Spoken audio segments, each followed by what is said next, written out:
The city streets were alive with the hum of restless souls, headlights cutting through the thick fog of a cold winter night. I gripped the steering wheel, my knuckles white with exhaustion.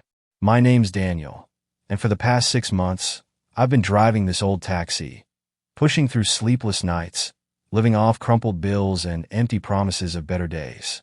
Rent was due. My mother's hospital bills were piling up, and I had barely eaten all day.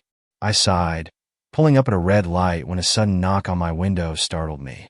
A woman, no more than 22, her dark hair matted with rain, stood shivering in a thin coat. Her eyes, pleading, desperate. "Please," she whispered, her voice barely audible over the honking cars. "I don't have any money, but I need to get somewhere safe. I should have driven off. I needed paying passengers, not another burden." But something in her eyes, something raw, made me unlock the door. "Get in," I muttered. She hesitated before slipping into the back seat, arms wrapped around herself. I adjusted the mirror, catching a glimpse of her haunted expression. "Where to?" I asked. "The Harrison estate," she said, almost in a whisper. I nearly choked. That was the wealthiest neighborhood in the city, the kind of place that would throw me out just for breathing the same air. But I didn't question it. I just started driving. I stole glances at her through the rearview mirror. She sat stiffly, eyes darting to the windows, fingers trembling. "You okay?" I asked, though it was obvious she wasn't. She didn't answer right away. Instead, she clutched the seatbelt like a lifeline. "I just need to get out of here," she muttered.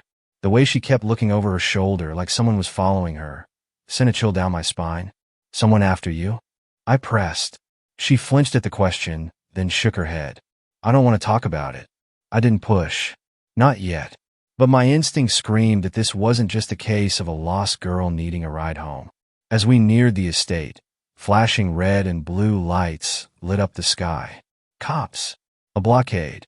My gut twisted. "Pull over here," she whispered urgently. "Why?" "Just do it."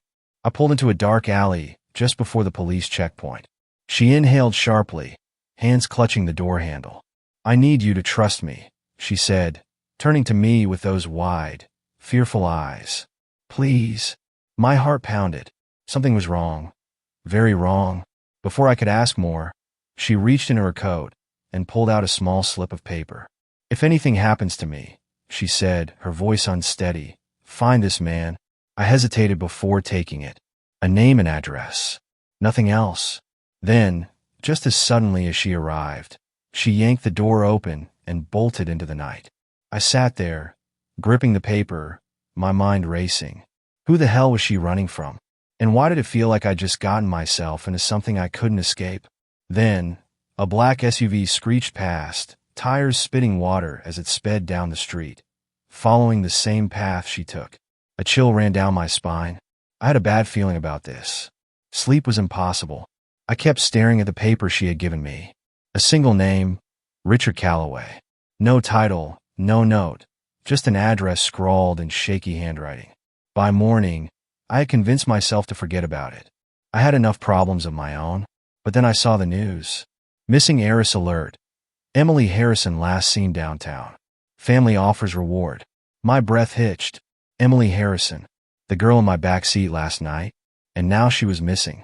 Panic clawed at my chest. I wasn't just some random cab driver who picked up a lost girl. I was the last person to see her alive. I had two choices: keep my mouth shut and pretend I knew nothing, or find Richard Calloway and figure out what the hell was going on. I chose the latter. The address led me to an old bookstore, tucked between abandoned buildings. It didn't match the urgency of Emily's fear, but I had come too far to turn back. I stepped inside, the scent of aged paper filling my lungs. A man in his 50s looked up from behind the counter, his expression unreadable. "You must be Daniel," he said. I froze. "How do you know my name?" "Because Emily told me you'd come." My stomach twisted. "Where is she?" His face darkened. "Gone? Gone." That word hit me like a hammer. "But I can tell you why she was running." He glanced toward the door before lowering his voice. "Her father isn't who you think he is." I swallowed hard. "What do you mean?" Richard exhaled deeply, his gaze heavy. Emily wasn't running from some stranger. My blood ran cold. She was running from her own family. Richard slid a folder across the counter. I hesitated before opening it. Inside were documents, bank transactions, forged contracts, death certificates, and photos. Photos of people who had disappeared over the years, all connected to the Harrison name. A lump formed in my throat. Well, what is this? Evidence, Richard said grimly, of what they've done, and what they'll do to keep their secrets buried. My hands shook as I pieced it together. The Harrisons weren't just rich. They were powerful, dangerous, and now I was involved. The door creaked open, and Richard stiffened. "Run," he whispered. Before I could react, men in dark suits flooded the shop, guns drawn. And in that moment, I knew I wasn't making it out of this the same man. This wasn't just about Emily anymore. This was about survival. The moment Richard whispered, "Run," my instincts screamed at me to move. The men in suits entered the bookstore like they owned the place. Calm, confident, and authoritative. I barely had time to process what was happening before one of them locked eyes with me. "Daniel Carter," he said smoothly, as if greeting an old friend. "We need to speak with you." Richard's hand tightened on the counter. His voice was steady. "I think you should leave." The man smirked. "Come on, Richard. You know how this goes." My pulse pounded. "What do you want from me?" I asked, trying to keep my voice steady. The man's smirk deepened. "We just have a few questions." That's when Richard made his move. In a blur, he grabbed my arm and shoved me toward the back door. "Gio," he shouted. Adrenaline surged as I bolted. I heard voices behind me, hurried footsteps. They were coming after me. I barely made it to my taxi before I heard someone calling my name. I yanked the door open, my hands shaking as I jammed the key into the ignition. The engine roared to life. Richard's bookstore shrank in the rearview mirror. And deep down, I knew this wasn't over. I drove aimlessly for hours, my brain stuck on repeat. Emily was missing. Richard was in trouble. And now I was involved in something I didn't understand. I gripped the steering wheel, my mind racing. Who were those men? And why did Emily seem so afraid of her own family? Then my phone buzzed. An unknown number. I hesitated before answering. A voice, low and unfamiliar, spoke. "You need to stop looking for Emily." A chill ran down my spine. "Who is this?" I demanded. Silence. Then the call cut off. I stared at my screen. I was being watched. I wasn't just a taxi driver caught in the middle of something. I was now a target. By the time I pulled up near the Harrison estate, exhaustion clawed at me, but fear kept me sharp. The mansion was enormous. Gated. Cameras on every corner. Security guards stationed like statues. I knew I couldn't just walk in, but I had something they didn't. A reason to be desperate. I grabbed my phone and dialed the number I found online. It rang twice before a woman's voice answered. "Harrison residence." I forced my voice to shake. "I found Emily." Silence. Then a sharp inhale. "Where is she?" "I need to speak to her father," I said firmly. A pause. Then, a voice I recognized from television. Smooth. Controlled. "James Harrison. The billionaire." "Who am I speaking to?" he asked. I swallowed. The last person to see Emily. His silence stretched for too long. Then he spoke. "Come in." The gate buzzed open. And that's when I knew. I had just stepped into the lion's den. The estate was eerily silent as I stepped inside. James Harrison stood at the far end of the room. Tall. Confident. A man who commanded respect with just his presence. Beside him, his wife. A woman with weary eyes and a tense posture. But my stomach twisted when I recognized the man standing near the fireplace. One of the men from the bookstore. I forced myself to stay calm. "Where is Emily?" James asked, his voice unnervingly calm. I met his gaze. "That's what I was hoping you'd tell me." James studied me. "You mean to say you don't know?" My pulse quickened. "She was terrified of you." He exhaled, almost amused. "I imagined she was." His wife flinched at those words. Something was very, very wrong. James steepled his fingers. "You're a taxi driver," he said. "And nobody—" I clenched my jaw. "And yet," he continued, "my daughter trusted you." I didn't answer. James leaned forward. "Tell me where she is, and I'll make sure you leave here with a very generous reward." I forced myself to breathe. This was it. If I played it wrong, I was in serious trouble. So I lied. "I don't know where she is." James's eyes darkened. Then why are you here? He asked smoothly. I kept my voice steady. Because I know she's in danger. His fingers tapped the desk. You're lying. I held his gaze. Then do whatever you want, I said. But I swear I don't know. A tense silence stretched between us. Then, he smiled. Let's make a deal. James slid a file toward me. Inside were photos. Of me. Driving my taxi. Entering the bookstore. Talking to Richard. My stomach twisted. You have 3 days, James said smoothly. Find my daughter. Bring her home. His gaze sharpened. Or your life as you know it is over. I swallowed the lump in my throat. I wasn't dealing with just a worried father. I was dealing with a man who controlled everything. And I had no choice but to play his game. I stepped out of the Harrison estate with a weight pressing against my chest. 3 days. James Harrison had given me a deadline that could change my life. One way or another. If I found Emily, I might survive. But if I failed, I didn't even want to think about what a man like James could do to someone like me. I sat in my taxi, gripping the steering wheel. My mind raced through every possibility. Emily had trusted me for a reason. She had been running from her own family. Now, I had to find her before they did, and I had no idea where to start. Then, my phone buzzed. A text message. Unknown number. You don't have much time. If you want to help Emily, meet me at 7th Street Diner. Midnight. I stared at the screen. Someone else knew what was happening, and I had no choice but to go. The diner was nearly empty when I arrived. A flickering neon sign buzzed overhead, and the smell of stale coffee filled the air. I scanned the booths until I spotted him. A man in his early 40s, dressed casually but with sharp, watchful eyes. I slid into the seat across from him. Who are you? He smirked. A friend of Emily's. Where is she? I asked, cutting straight to the point. His expression darkened. She's in hiding. From her family? He exhaled. Not just them. There's more to this than you know. My stomach clenched. Then tell me. The man hesitated, then slid a small envelope across the table. In there, you'll find something Emily left behind. She knew this day was coming. I opened the envelope. Inside was a USB drive. What's on it? I asked. The man's eyes flickered toward the entrance. He leaned in, voice low. The truth. Then he stood up. Don't trust anyone, Daniel. Not even the people you think are helping you. And just like that, he walked away. I stared at the USB in my hand. I had no idea what I was about to uncover. But I knew one thing. Emily had left me a clue. And now, I was in deeper than ever. Back in my apartment, I locked the door before plugging the USB into my laptop. A single folder popped up. Confidential. I clicked it open. Hundreds of documents. Financial records. Photos. Emails. And one video file. I hesitated, then clicked play.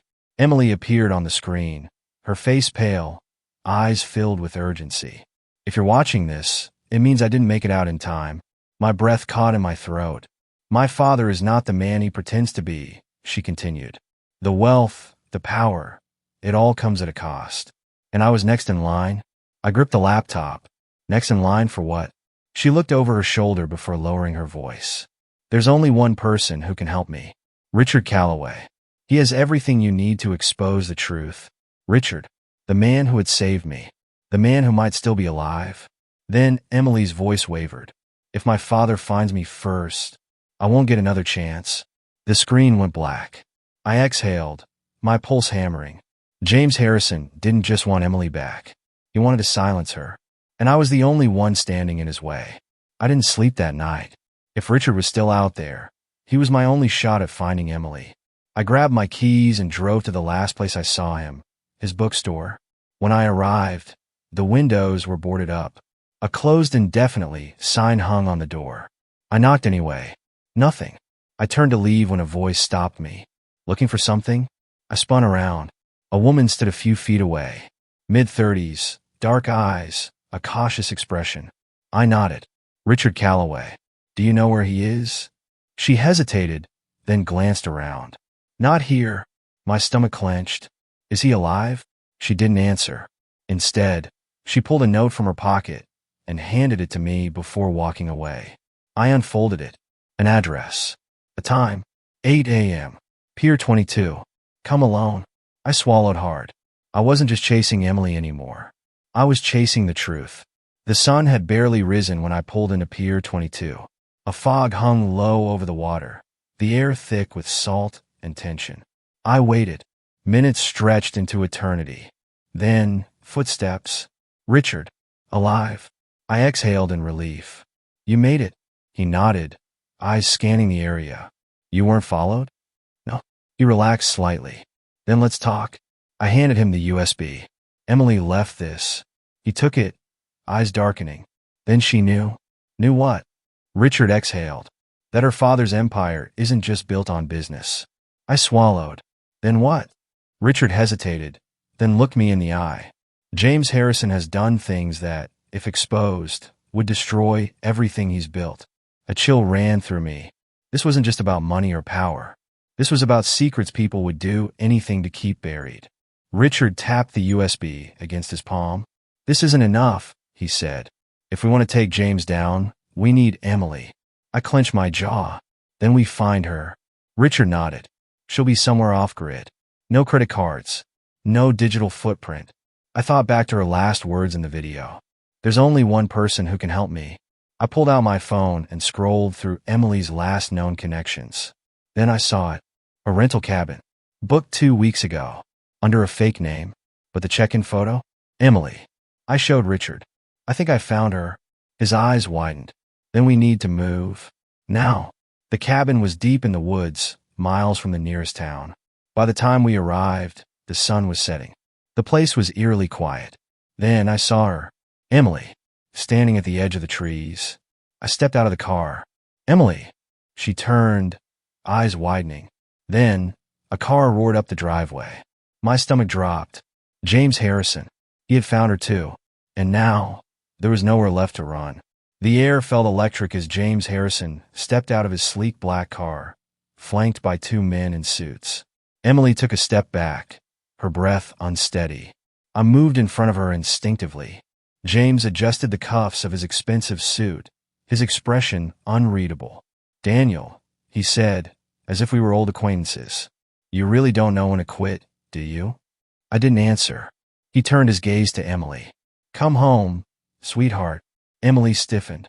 You don't get to call me that. A flicker of irritation crossed his face. Let's not make this difficult. Emily's hands clenched into fists. Difficult? You sent people after me. You had Richard attacked. You. Her voice wavered, emotion breaking through. I know the truth, Dad. I know everything. James sighed, looking almost bored. And what do you plan to do with that information? Emily hesitated. Richard stepped forward. She doesn't have to do anything. I will. James's gaze snapped to Richard, his jaw tightening. You're still alive. How inconvenient. Richard smirked. I'm not easy to get rid of. I could feel the tension coiling tighter, like a spring about to snap. Then James's voice dropped. Cold. Calculated. Let me explain something to all of you. He took a slow step forward. I don't lose. Silence. Then, this time you will. Emily's voice was firm, steady, and that's when I saw it. She was holding a phone. The call had been live the entire time, broadcasting everything. To the press. To the police. To everyone who mattered. James's face changed in an instant. For the first time, he looked unsure. Then sirens. The flashing red and blue lights illuminated the dark forest, casting long shadows against the trees. James Harrison straightened his posture, his jaw clenched as the police cars skidded to a stop. The moment the officers stepped out, he plastered on a calm, composed expression. Officers, he said smoothly, as if he wasn't standing in the middle of a crime scene. There's been some sort of misunderstanding. The lead officer's gaze was sharp. We received multiple reports of criminal activity tied to your name. We're going to need you to come with us for questioning. James smiled, but there was something dangerous about it. I have very good lawyers, he said quietly. Emily stepped forward, her voice clear. So do I. James met her gaze for a long, tense moment. Then, to my shock, he laughed. Low, quiet, unnerving. Then he held out his wrists. Go ahead, he said to the officers. Arrest me. As they secured the cuffs around his wrists, James tilted his head toward me. His words were almost a whisper. This isn't over. A chill ran down my spine. But as he was led toward the police car, something inside me shifted. For the first time in weeks, I breathed. It was over. At least for now. The next morning, the headlines were everywhere. Billionaire James Harrison arrested. Shocking crimes exposed. Harrison empire crumbles after heiress leaks dark family secrets. Emily had done it. She had won. And yet, as we sat at a quiet cafe, watching the world react, she looked tired. I nudged her coffee toward her. You did the right thing? She exhaled. Then why doesn't it feel like it? I didn't have an answer. Some battles don't end with victory parades. Sometimes, winning just means surviving. She looked at me. What happens now? I thought about it. I could go back to driving my taxi, living paycheck to paycheck, pretending none of this had ever happened. But I knew better. Life doesn't just let you walk away. I looked at Emily. We rebuild. She nodded slowly. Together? I smiled. Yeah, together. The city streets stretched ahead of us, the skyline glowing with the first rays of dawn. Emily had escaped. Richard had survived. James Harrison was facing justice. And me? I was still just a taxi driver. But I was also something more. Someone who had seen the truth. Someone who had fought for it. And as I started the engine, Emily beside me, I realized sometimes a single ride can change everything. And mine had just begun.